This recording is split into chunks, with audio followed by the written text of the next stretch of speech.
Hello everyone, welcome back to the DevOps Drop. Today we are going to talk about AWS Lambda Managed Instances, what they are, why AWS introduced them, and most importantly, when you should actually use them. So we'll divide this video into 5 parts.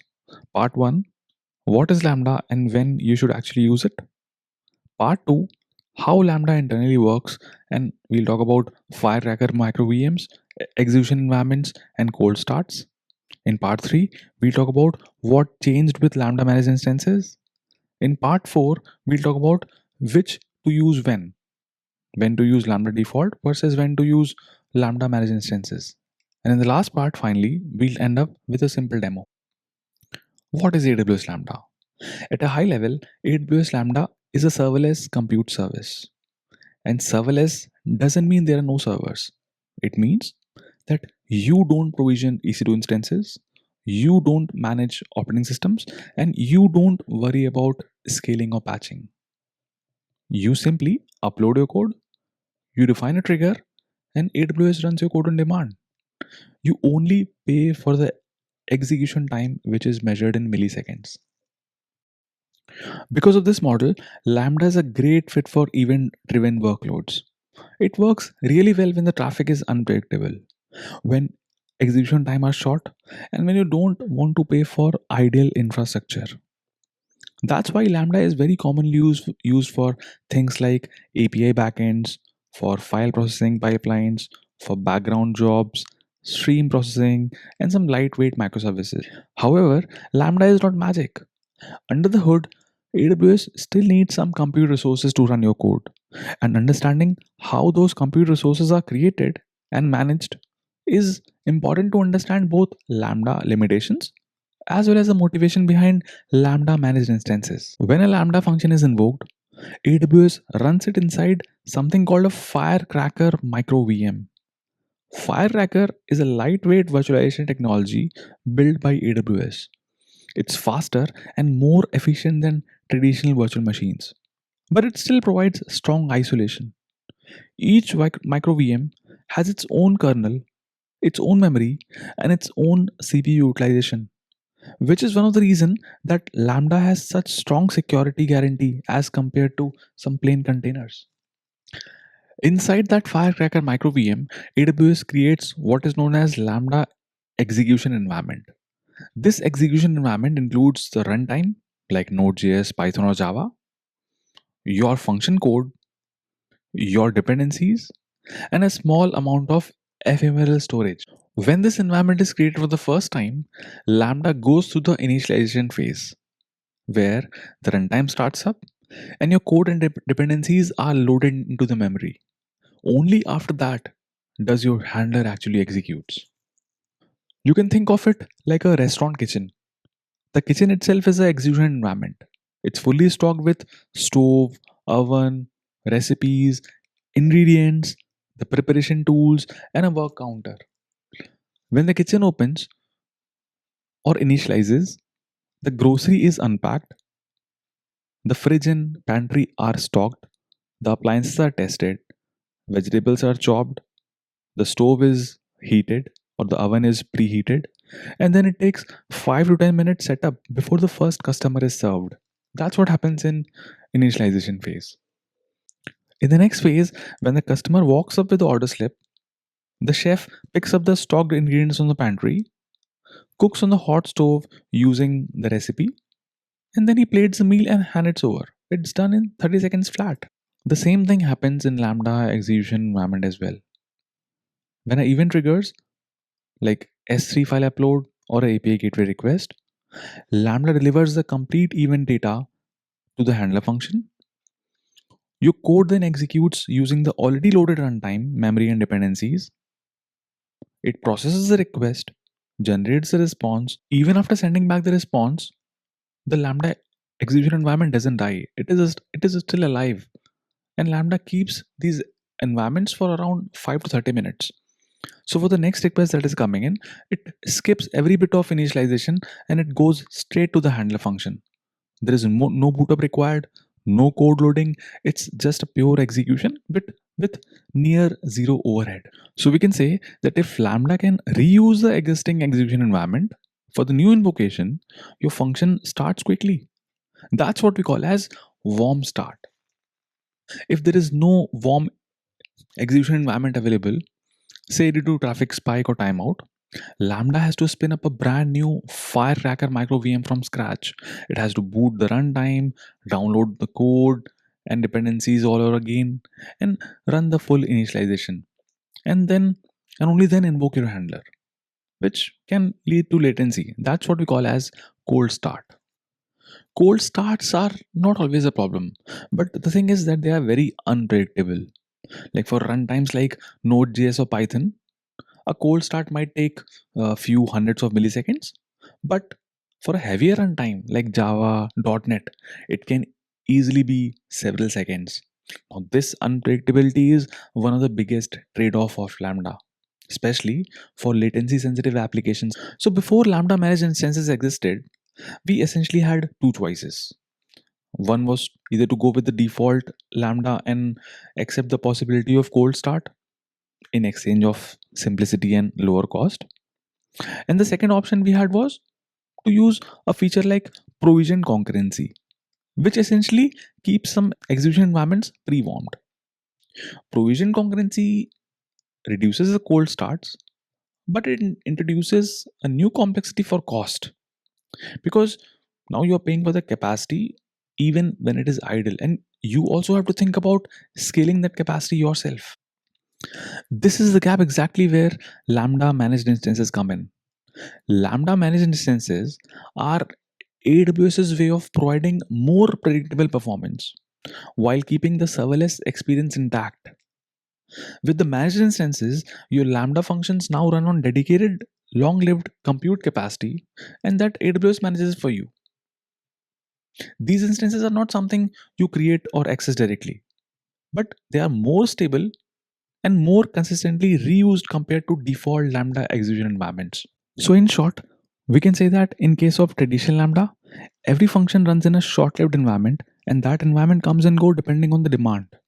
But with managed instances, AWS provisions Amazon EC2 instances behind the scenes and manages them for you. These EC2 instances are persistent, that is, they run for a long time, and your functions are attached to them. So we have already seen this couple of minutes back that the default Lambda uses Firecracker micro VM for isolation. But in case of Lambda managed instances, this behavior has been replaced. So the Lambda managed instances use containers on persistent EC2 instances to handle multiple requests. Let's understand this in a different way. In default Lambda, all Lambda functions runs in AWS service account, and which is a large multi-tenant environment where many customers share the same underlying infrastructure.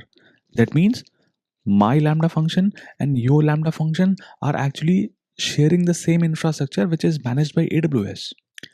And because Lambdas from multiple customers run side by side, AWS uses Firecracker micro VM for security. That means each Lambda execution environment runs inside its own Firecracker micro VM, and that micro VM acts as a security boundary, which obviously ensures that one Lambda function cannot access another, and one customer's code is isolated from every other customer. But the things are totally different in case of Lambda managed instances. Here, your Lambda functions run inside your own AWS account instead of shared AWS service account. And this makes it a single tenant setup, meaning no other customer's code run alongside yours. Now, because everything is running in your account, the security boundary shifts to something called a capacity provider. Capacity provider is basically a group of EC2 instances where your Lambda function will run. And in the capacity provider, you can configure things like instance type, scaling behavior, networking, and other capacity settings that your Lambda will use. Now, as we already talked about, that in case of Lambda managed instances, the Lambda execution environment doesn't run inside a Firecracker micro VM, but it runs as a container inside those EC2 instances. So if multiple functions use the same capacity provider, They may share the same EC2 instance, but they remain isolated by container level boundaries. And in case if you want VM level isolation, that means you want to run different functions on different EC2 instances. In that case, what you can do, you can just map different Lambda functions to different capacity providers. In case of default Lambda, each execution environment handles only one request at a time. You can think of like a chef taking one customer at a time. But in case of Lambda managed instances, one execution environment can handle multiple requests at the same time.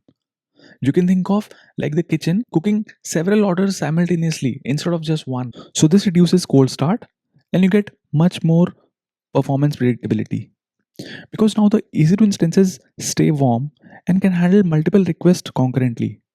Hence, it is great for the workloads that are steady, which are resource intensive and which are performance sensitive. But here's the interesting part.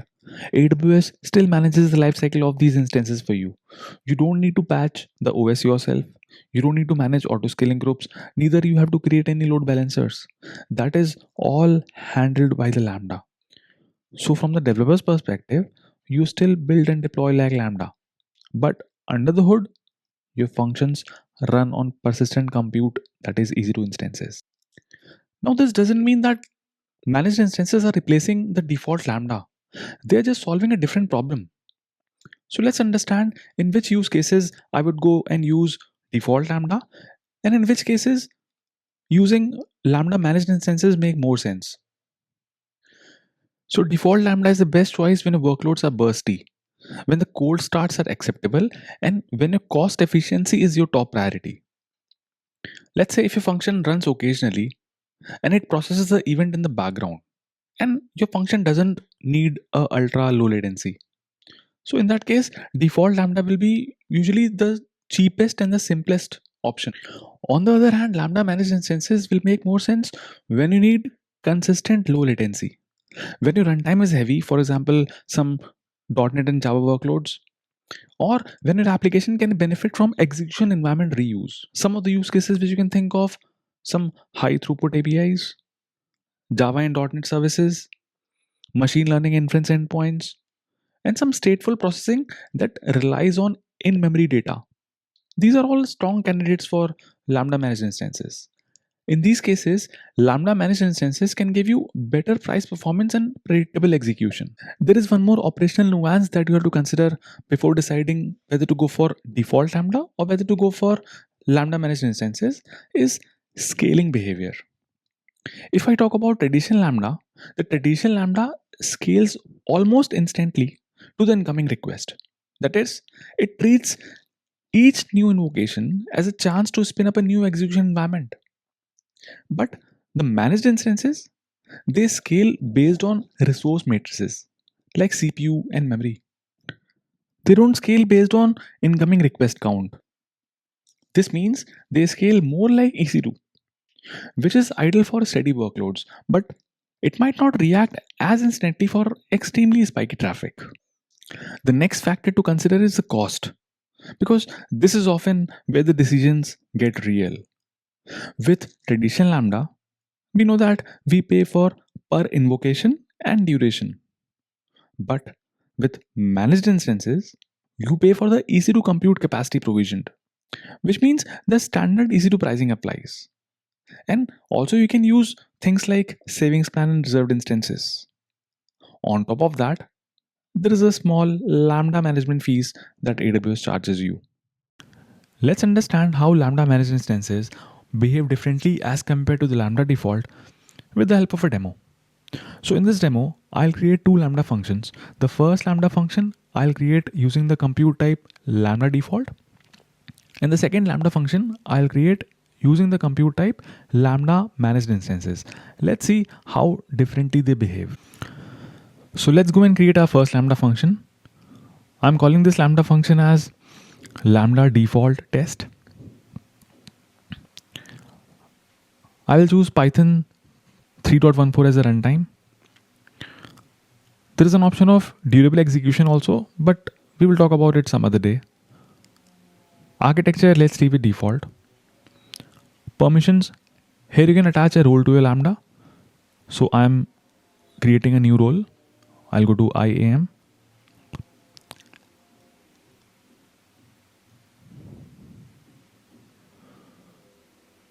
I'll say create role.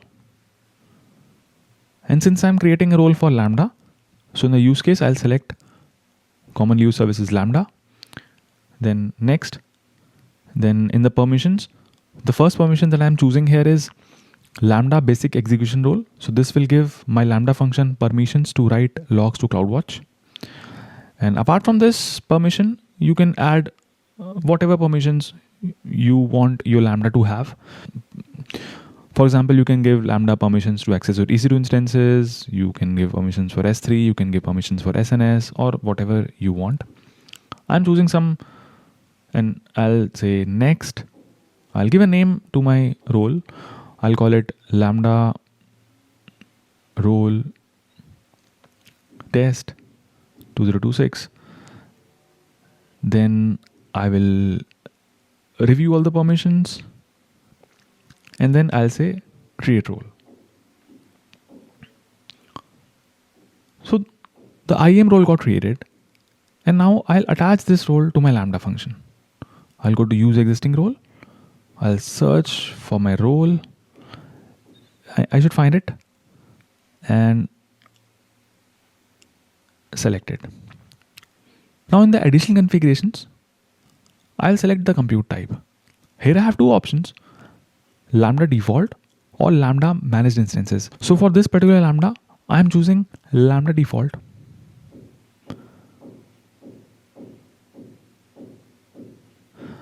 Other configurations, you can leave it as it is and say create function. So the Lambda function got created and we can see this default hello world code. I'll replace this default code with my custom code with some small changes. Let's understand this code because I'll be using the same code to test the function which I create using Lambda Managed Instances as well. So this is a very simple Python code. Code outside the Lambda handler will get triggered every time Lambda is creating a new execution environment. And the code which is inside the Lambda handler, that will get triggered on every invocation. So in short, this code will tell us that whenever the Lambda is getting invoked, whether it's creating a new execution environment or it is using the existing execution environment. After making the changes, we click on deploy. So a Lambda function is getting updated and it says successfully updated the Lambda function. Now let's test it. I'm going to test it using a default test event. Let's check the logs now. If you carefully look at the function logs, it says cold start took 2 seconds. So what just happened? As soon as I triggered the Lambda function, a Lambda execution environment got created. And that execution environment creation took 2 seconds. And then it went to the Lambda handler and then it's printing hello. Now, if I test it again or if I invoke the Lambda again, it's not going to create a new execution environment. So that's why I see it's not printing cold start took 2 seconds. Now straight away it's going to the Lambda handler and it's printing hello. We'll now wait for a few minutes and then trigger this Lambda function again. A few moments later. So let's test it again. Click on test.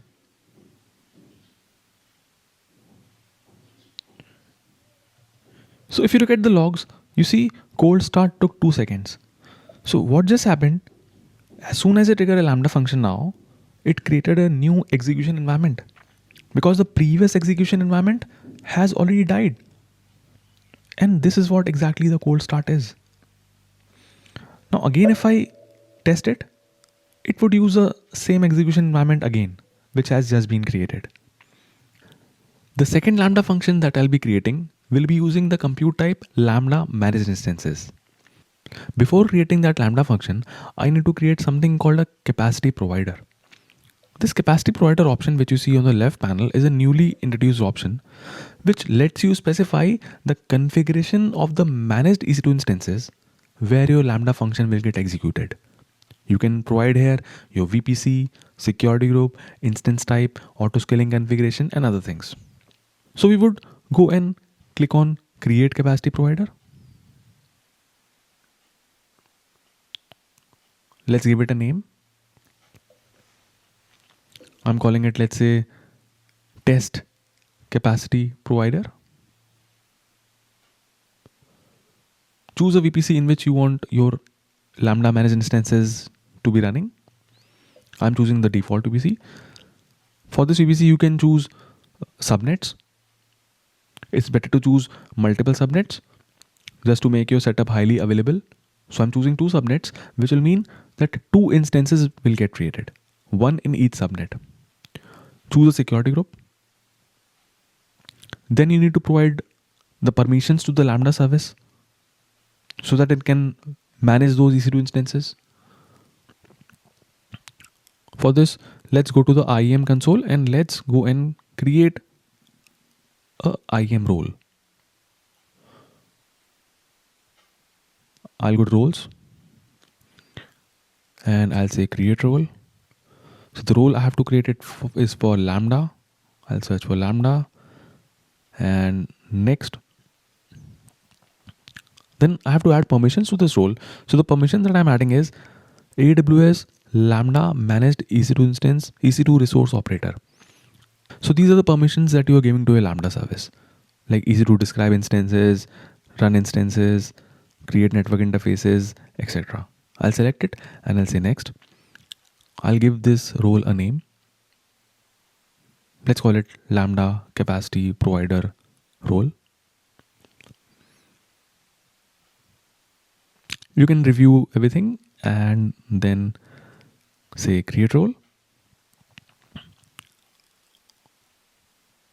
So this would create a IAM role and you can go back to your capacity provider creation screen and then you can simply attach this role.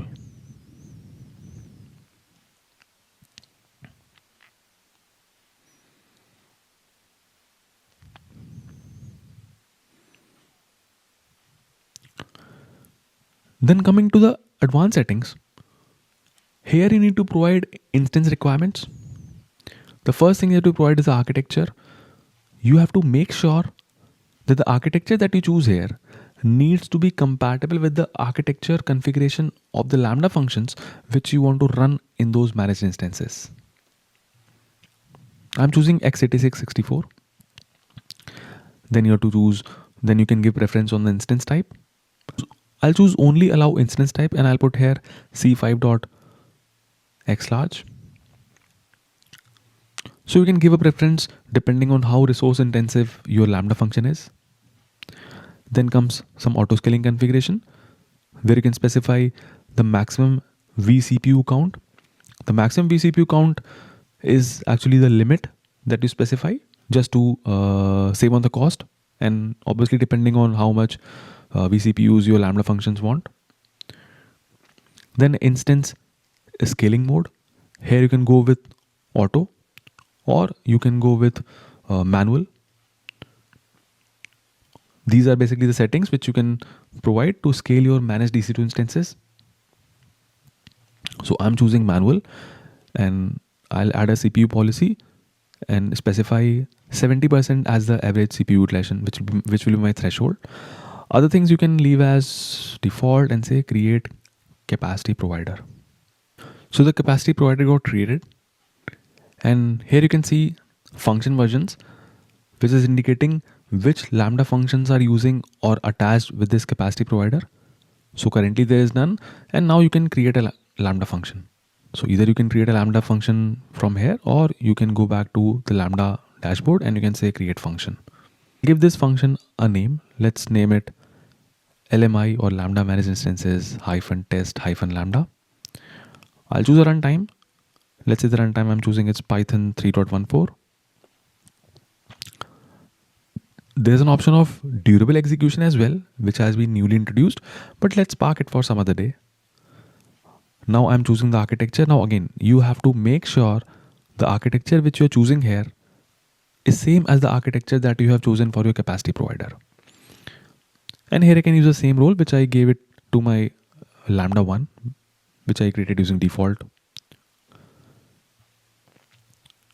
In additional configuration, now here you can provide the compute type Lambda Managed Instances. Select the capacity provider where you want to run your Lambda function. Then you can go ahead and choose the memory size, which means how much memory you want to allocate to your Lambda function. You can also choose the ratio between memory to virtual CPU for your execution environment. That means if your function needs more CPU, then you can go with 2:1. But if your function is memory intensive, which means it needs more memory, then you can go with even higher value, 4:1 or 8:1. So other settings, if you want to leave as default, you can leave as default and say create function. So now if you see, your Lambda function is getting created. If you go to the function versions, you see the latest version has been published 11 seconds ago, and this has resulted in creation of the managed EC2 instances. Let's go and check on the EC2 console.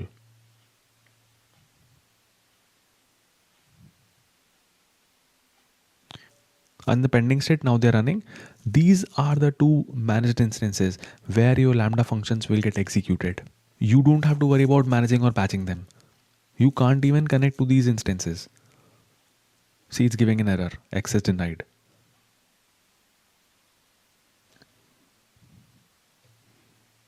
So a Lambda function is getting created and it got successfully created.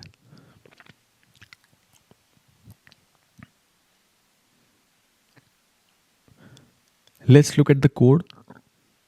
If you see the code, right now we have the default hello from Lambda code, which I'm going to replace with my custom code. This is the same custom code that we have used to test our previous Lambda function, which I created using compute type as Lambda Default. I'll use the same code to test this Lambda function as well. We would just go and do a deploy. So the function got updated, but it says function has unpublished. So what happens is, unless and until you do not publish your new version, your changes will not get reflected on the existing Lambda execution environment. So you need to publish it. Either you can publish it from here, or you can go to versions and say publish a new version. So either you publish a numeric version, and if you notice, Lambda Managed Instances also support latest published version type. And this allows you to republish updates without managing the numbered version, which makes it easier to deploy new versions of your existing functions. I'm going to use publish latest changes. And as soon as you publish, what happens is Lambda creates a new execution environment for your new function version on the existing managed EC2 instances. And if you look at it, it's updating it. And now it says successfully updated. Now let's go and test it. So I would test it with using the same default test event. And I get a response, hello. I'll go to monitor and I'll go to view CloudWatch logs to see my logs in more detail.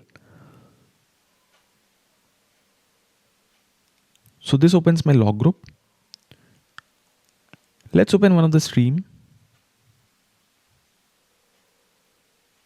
Here we can see some occurrences of cold start. This corresponds to the time when the Lambda execution environment was getting initialized. That is when our Lambda function got created with the default code. And then later on also when I published my new function version with the custom code. At both of these times, Lambda had to create a new execution environment. That's why you see phase as init, type platform.init report. And you can also see the duration. Duration is 2483 milliseconds, which means it took these number of milliseconds to initialize the Lambda execution environment. Let's test it again. Now the new requests that are going, they will be handled by the already created execution environment. If you see these logs, here type is platform.start, which means it's using the already created execution environment. And then you can see platform.report, which tells you how much duration it took to run the code which is inside the Lambda handler method. Here it took 2.73 milliseconds. Now let's wait for half an hour or 1 hour and then let's retrigger our tests. A few moments later. So after an hour, I'm going to test my Lambda again with the same default test event. I got the response. Let's go to CloudWatch and check the logs. Now if you look at the logs, this time I don't see the cold start log, because for these two requests, Lambda did not create a new execution environment because execution environment was already there. It used the same execution environment to respond to these requests. And you can look at the duration. It just took 1.9 milliseconds. So time to clean up. So I'll go to my capacity provider. Here you can see in the function versions, I see that this version of my function is attached with this capacity provider. You can go attach multiple functions with the same capacity provider. So right now I'm deleting it. To clean up my environment, I'll say confirm. This will take a couple of minutes, and once it is done, now you can go ahead and delete your capacity provider as well. And after the capacity provider is deleted, the EC2 instances, they will also get deleted. So this takes us to a conclusion that in case of default Lambda, if there was a time gap between the requests, the execution environment would die. And with a new request, a new execution environment gets created. But with the Lambda which I created using Lambda Managed Instances, even if there is a time gap between the requests, the execution environment doesn't die. It uses the same execution environment to respond to multiple requests. So we can say that execution environments are pre-provisioned and they stay running. Hence, no cold starts. So if you are still here with me till now, thank you for watching this video. If you found this helpful, please like this video, subscribe to my channel, and share it with your friends and your team members. And please drop in your feedback or the comments in the comment section below. Also, you can subscribe to my LinkedIn newsletter, the DevOps Drop, for more technical insights into cloud and DevOps. Thank you.